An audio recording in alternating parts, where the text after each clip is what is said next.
So very nice to see you. Even though digitally, I had the privilege of meeting Anjum in 2015, hosted by him in Lahore for a Kabir festival. So thank you for giving me this opportunity, Anjum and Amit and BLF, to actually really, thanks to this very, very effervescent book, for me to get an entry into Ghalib to, in a sense, befriend him. So I had warned them, I know nothing about Ghalib, so this is an introduction to me. And I was delighted to find a voice that was audacious, irreverent, iconoclastic, and hello, and startling, provocative, and in that sense, very familiar, given my journeys with Kabir and some Sufis. I found there was a kind of a vibrant consonance with the Bhaktas and Sufis in some ways. But let me just start, Amit and Anjum, by just pointing out a couple of things that I found very striking and enjoyable about the journey you take us into Ghalib. So really the first thing I want to congratulate you on is the boldness with which you have brought the poetics of something that people might interpret as abstract or romantic squarely into the socio-political, even economic domain. And I want to congratulate you because I think this kind of joining of the dots is a kind of thing not enough people do when they appreciate poetry, especially, I would say, poetry that comes to us from tradition, which is not contemporary poetry. There is an impulse to creating silos. Or even when one talks of poetry about the divine beloved or the beloved, it seems to get sort of, it floats off, you know. And what you have done, I think, very boldly and with a great spirit of in experimentation even, you have squarely brought that poetry and placed it in the public square of the social, the political, the economic, the material, the day-to-day. And it's remarkable how much this joining of the dots people are capable of not doing. You know, they will appreciate a Kabir or a Mira, but not make any links between that and the politics of their day-to-day lives. So I found that so refreshing, so bold, because like you said, you're economists and you're doing something very discursive with something that's very not discussed in such terms. So I just wanted to congratulate you about that. And the fact that you bring the transcendent into a conversation with the mundane by doing this, you know. And I think that is a quality that is there even in the Sufis and in Kabir, in helping us see the capacity of poetry and these truths as resonant on multiple planes. You know, they are true in the socio-political and in the material, like a chakki or a grinding stone, to use a metaphor from Kabir, is used to grind grain and feed the world. And Kabir will say, I would rather do puja to this chakki than the stone idol. So he is connecting us to the material reality. But he will also speak of the chakki, as also does Shah Latif, as something that evokes a transcendent or a metaphysical question of the larger cycles of coming and going and the return of sorrow, or the cycles of love and loss, the cycles of birth and death, attachment and detachment. So which is to say that both readings don't cancel each other out. You know, great poetry, as this book demonstrates, functions like a palimpsest on multiple planes, and all are true, you know, simultaneously. So that, I think, is remarkable. I think it's I can't think of other books like this that have done this with poets of the tradition. So I just wanted to start out by congratulating both of you for this one very striking achievement that I think this book achieves. And I'd like both of you to maybe talk a little bit about what brought you to this rather inventive project and bold project. Maybe Anjum could share something with us, and then Amit. Sure. Thanks, Shabdam, and good to be talking to you again. I think very simply, the fact that we were, not Ghalib scholars or, specialists in literature, allowed us to take a lot more liberties with Ghalib than, people who were in the mainstream of Ghalib studies would have done. And so it, in a sense, it was just being liberated from the tradition and coming in from the outside that allowed us to do a lot more, I thought, than would have been possible otherwise. And also the fact that,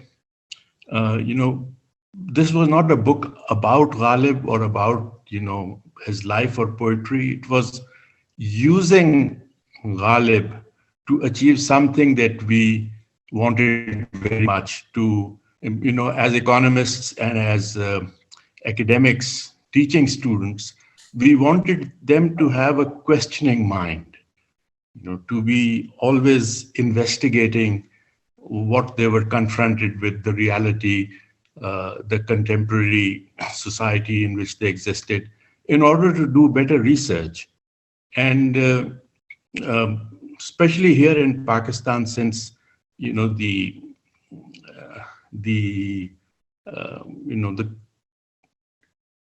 ability or critical thinking is just not something that is stressed in school or college education.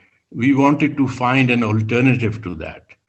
And so we just kind of felt that we could do this best with Ghalib, because Ghalib was questions and answers. So in that sense, it was just the right person. Lost your last sentence. Because Ghalib? Because Ghalib is always asking questions and never giving you the answers, letting you think about them yourself, which separates him from a lot of other poets who are a lot more didactic. They are giving you the answers as well. So Ghalib suited our purpose very much.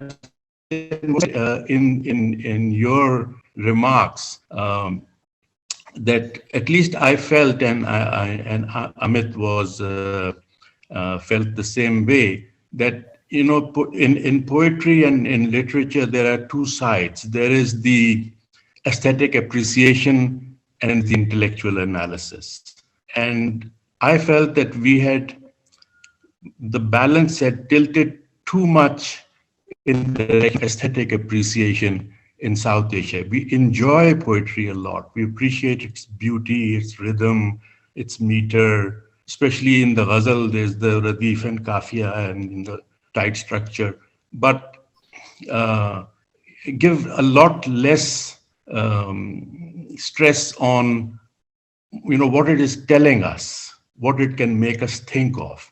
So I think that, those were the things that, we stumbled on this vehicle to achieve what we wanted to.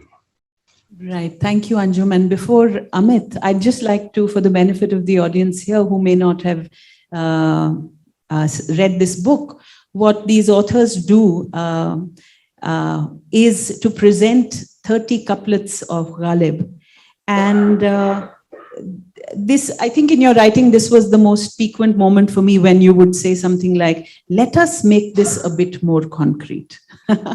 And then would unfold a really surprising, startling connection where they, in places, replace the relationship, the between, say, lover and beloved, between implied in the poetry, with, say, the relationship between citizen and state. Like, let's see how this pans out.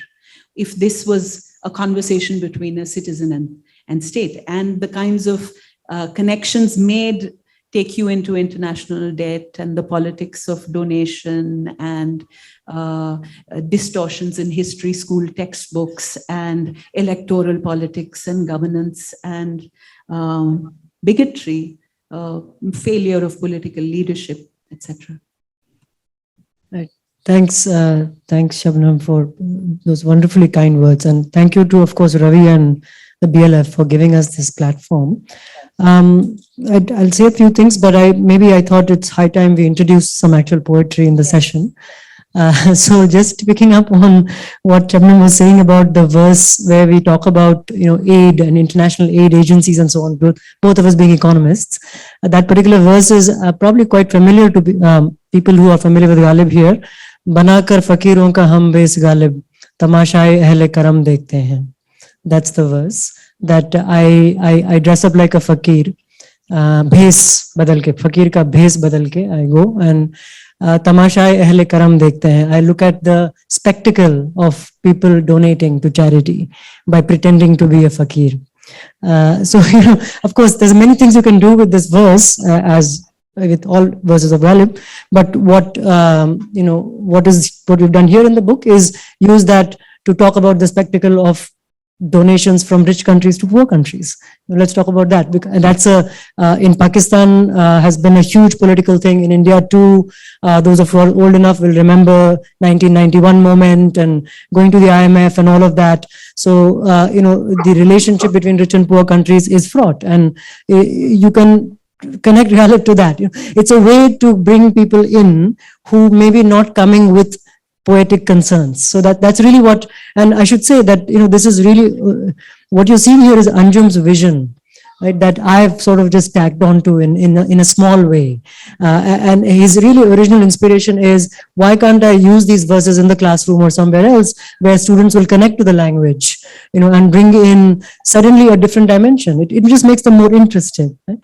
And just to go, one last thing, with the first verse that we have in the book, again, the reason Anjum has put this first is it's trying to set the tone for the rest of the book. And that verse is, क्या फर्ज है कि सबको मिले एक सा जवाब, क्या फर्ज है कि सबको मिले एक सा जवाब, आओ ना हम भी सैर करें कोहे तूर की. People perhaps in the audience, some may know Kohe Tur in the Quranic tradition is Mount Sinai, and it's all implied here. What is implied is the story of Moses going to Sinai and demanding to see God, and God answering that none can behold him, and so forth. So that all of that is there implicit. But what Ghalib is doing is wonderful. He's saying, come, let's also try our luck. And it's in the language that you don't have to put it in. He's put it in. Aao na, hum bhi sair karte hain. Sair is a very, very flippant word to use for something like going to Sinai to behold the transcendent. So this verse kind of encapsulates that questioning spirit and the mischievousness with which he is doing this. Wonderful. In fact, that was one of the poems that I wanted you to speak about, because this idea that Anjum also pointed out, that Ghalib is not didactic. He's really asking questions rather than finding answers. And I think you take it to the next level with the cascade of questions you build upon each couplet. But I also was very moved by, in some ways, moved by this couplet which says, "Lazim nahi ke khizr ki hum pairvi kare, jana ke ek buzurg hame humsafar mile." Would you just translate it, and then I'll... Sure, I would check. Anjum, would you like to provide a translation or say something? I was actually wanting... to signal something which I wanted both of you to speak about with Okay, so reference let to me just this. maybe explain it and Yeah. sure. Yeah. So लाजिम नहीं कि खिज्र की हम पैरवी करें, माना कि एक बुजुर्ग हमें हम सफर मिले. Again, you can what Ghalib is doing, as with the Kohit Tur example, is taking something from the tradition that people are very familiar with. Now, of course, here in this audience, we may not be familiar with it necessarily, but his audience would have been. Khizr is the person again in the Islamic tradition who guides you when you're lost, right? So he's sort of showing you the way. And what the Ghalib is saying here is it's not necessary that we follow Khizr. We'll just consider him to be an elderly gentleman that we've found on our way, on the way. Right? And reading this, I was reminded of Kabir saying, कबीरा खड़ा बाजार में लिए लुकाठी हाथ जो घर जा रे आपना चले हमारे साथ. You know, this Kabir is in the marketplace burning down his home. You have the courage to burn your house? Come walk with me. You know, this idea of chale hamare saath, not chale hamare piche piche, but chale hamare saath. So this idea of walking with these dead poets, I often call them a merry dead poets society, that we sometimes gain the privilege to being privy to, eavesdropping on their conversations. So they're inviting us to, I feel, a kind of friendship, a sense of walking along on this journey of life. So I wanted to ask both of you to maybe tell us a little bit about the journey of your lives that brought you in step with Ghalib. You found yourself on the road with Ghalib walking along. Anjum Saab.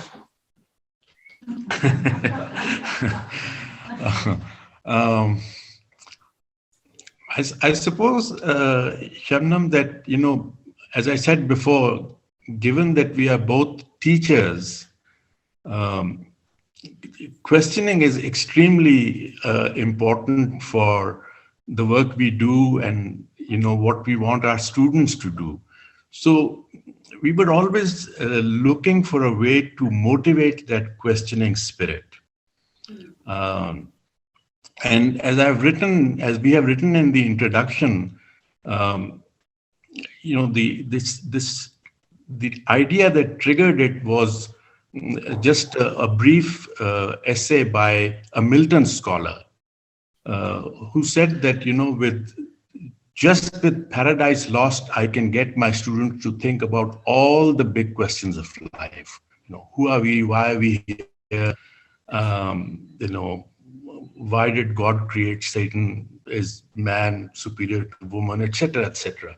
And it immediately struck me that we could do the very same thing with Ghalib. You know, we had a huge resource in our tradition that we have never used in that way. So this idea of putting Ghalib to use was the key idea in this whole enterprise. And once we you know, kind of stumbled on this idea of putting Ghalib to use, then we found that we could do a lot, because as this couplet that you have read, you know, we were, you know, not in the tradition where we would put Ghalib on a pedestal. Ghalib was just a, you know, a buzurg that we met on the way, to whom, with whom we could have a conversation, ask questions, say what we wanted to say, and that opened up this whole, you know, and from there it was a natural step to think of Ghalib himself as a Hamsafar, you know, not kind of take everything that Ghalib says for granted, but question Ghalib as well. And that proved to be a very fertile way of encouraging this whole spirit of questioning. Right. Amit? Well, so personally, you know, it was about 20 years back when I first got introduced to Ghalib during my PhD times, and there's a lot of time on your hands and read a lot. So, so it was just it strikes you with force when you first read it, because this is absolutely incredible poetry, and sometimes you don't believe what you're reading. So what draws you in because you are coming in a different context, and even 20 years ago, people might think that we now live in a very intolerant India, but it wasn't particularly tolerant 20 years ago either. So sometimes you read certain things and you say, well, is this man really saying this thing? And the verse that we were talking about earlier, वफादारी बशर्ते उस्तुवारी असले ईमान है, वफादारी बशर्ते उस्तुवारी असले ईमान है, मरे बुतखाने में तो काबे में गाड़ो ब्राह्मण को. The essence of faith is being steadfast to your principles. If the Brahmin dies in the temple, he is worthy of being buried in the Kaaba. And you're reading it and you're expecting all kinds of things to do with love and so forth, and you see this Kabe mein gado Brahman ko. First of all, the word Gardna is weird, you don't expect it and it sort of throws you off. And so there's these kinds of verses that are very startling. Kabe mein ja bajayenge nakus, ab to bandha hai dair mein ihram. I will go and blow a conch in the Kaaba. Now that I have tied the holy cloak with which you circumambulate the Kaaba, now that I have tied it for my temple visit, let me also finish the job and go and blow the conch in the Kaaba. So obviously he's not doing any of these things, and one shouldn't take it too far. But that kind of thing really started me, wanting to know more about what is he all about. And then, as I mentioned to you, perhaps I mentioned to the audience as well, we have never met in person, Anjum and I.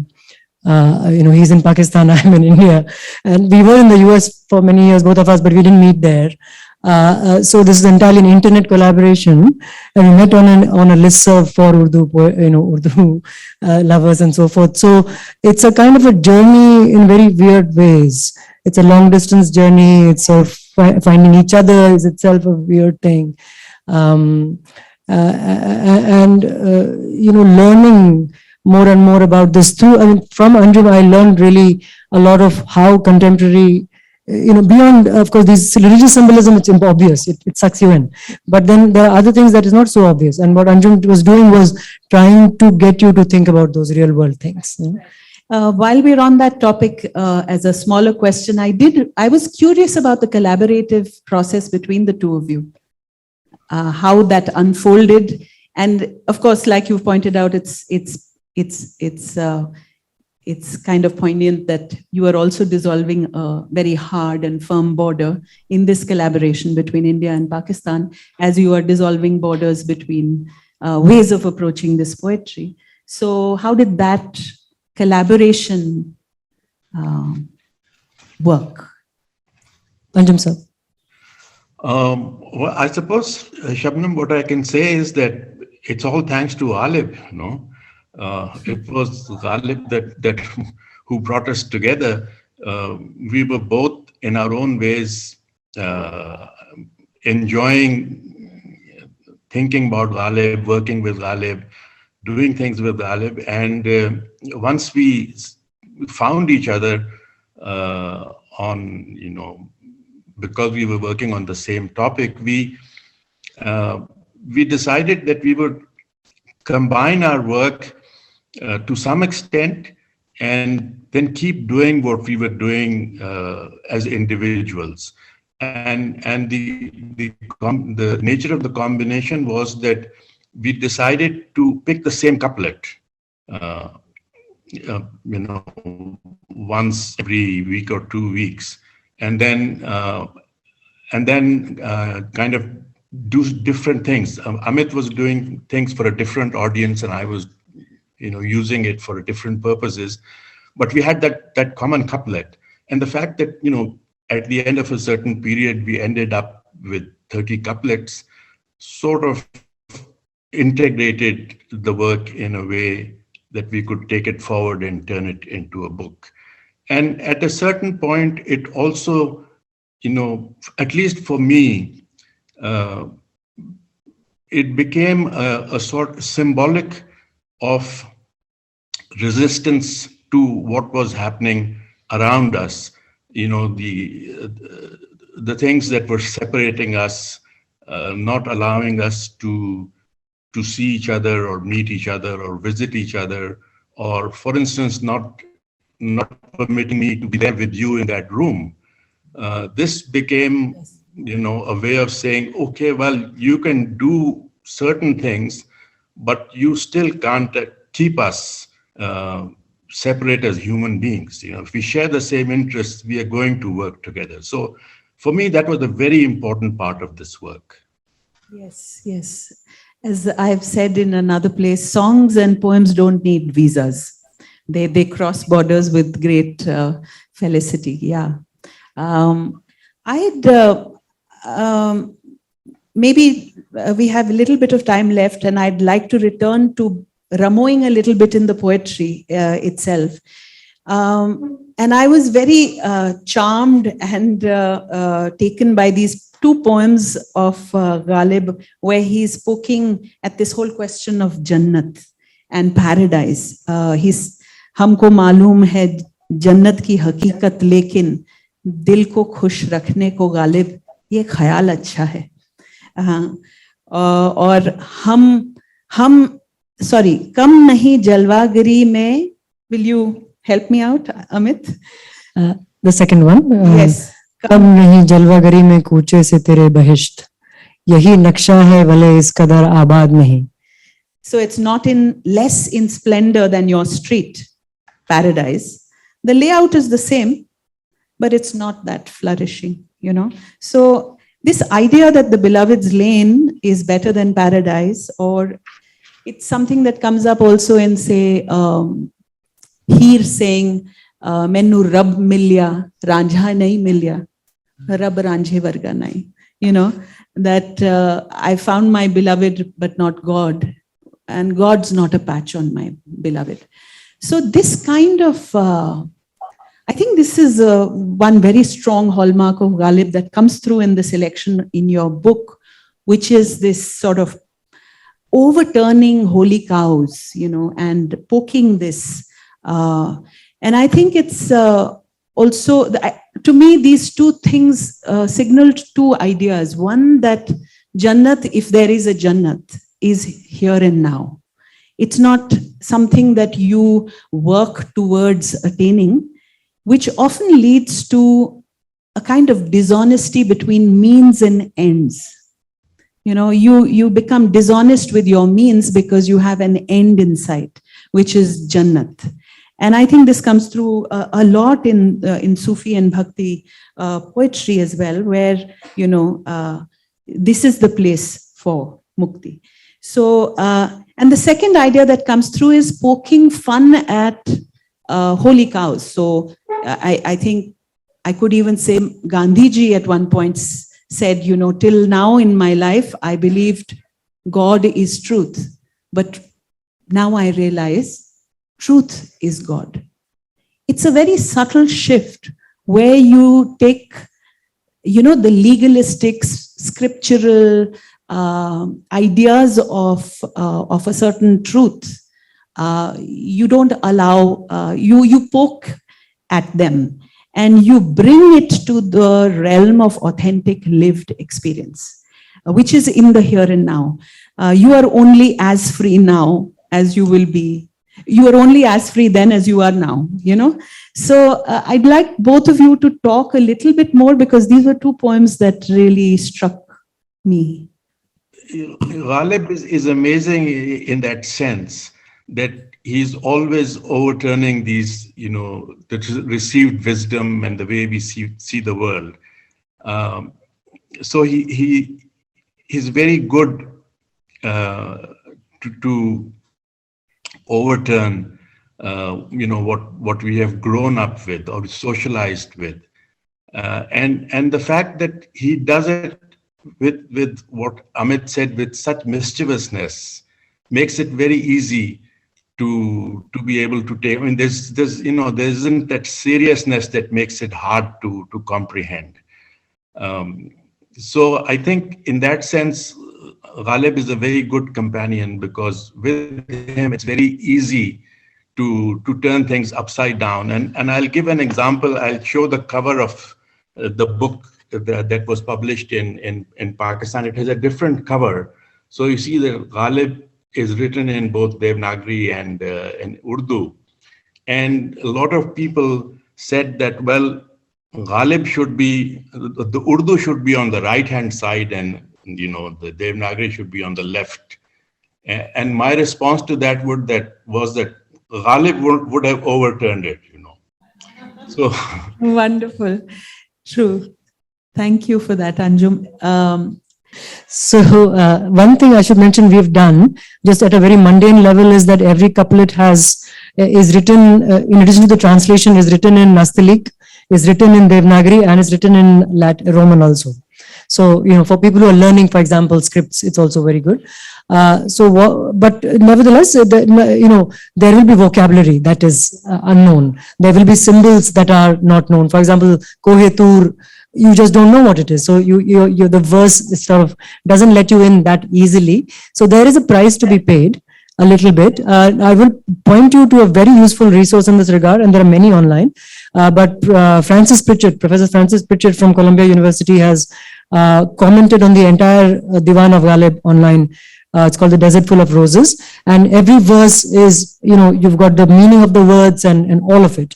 So once you've got a little bit of that investment done, I think, it becomes a lot easier. Of course, there's Rekhta.org, which people here would know, is an excellent, compilation of, and again, they've done the hard work of actually linking every word to its meaning. So it makes it, very easy for learners. And I might add, you could start by getting this book, which is available in the foyer. And I don't think we have enough time. This is the sort of a conversation that should have happened over an entire evening. But I will end with an act of faith that we will see that happen with Anjum here with us, talk over a couple of drinks with Anjum and Amit again in a more leisurely fashion where we could, uncover the depths of this poet Ghalib. So thank you so much. It's so nice to meet you again like this, Anjum. Thank you, Amit. Thank you.